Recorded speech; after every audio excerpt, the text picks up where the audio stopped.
For the first time in some 12 months, that is, the International Monetary Fund has raised its growth projection for the world economy. Experts there believe the global economy will expand 2.9% this year, but their outlook for Korea has been lowered. Our Finance Ministry correspondent Shin reports. A ray of light despite the recession worries. The International Monetary Fund has given a brighter forecast for the global economy this year, citing China resuming economic activities after scraping its zero-COVID policy as a major factor behind the more positive forecast. In its latest World Economic Outlook, the IMF upgraded its forecast to 2.9%. This is 0.2 percentage points higher than the previous estimate made in October.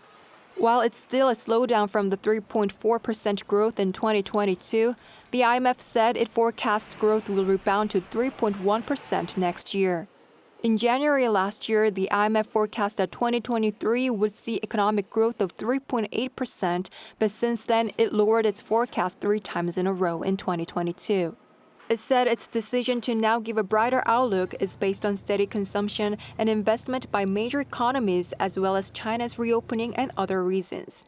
By region, the economy in the United States is expected to grow 1.4%, up 0.4 percentage points from the previous forecast thanks to brisk demand.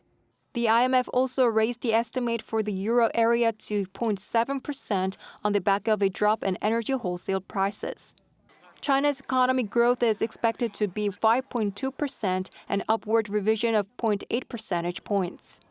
On the other hand, the IMF lowered its 2023 growth forecast for South Korea to 1.7%.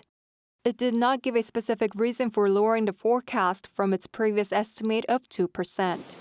The forecast is the same as the Bank of Korea's November outlook, which also cut the country's economic growth to 1.7% from 2.1%.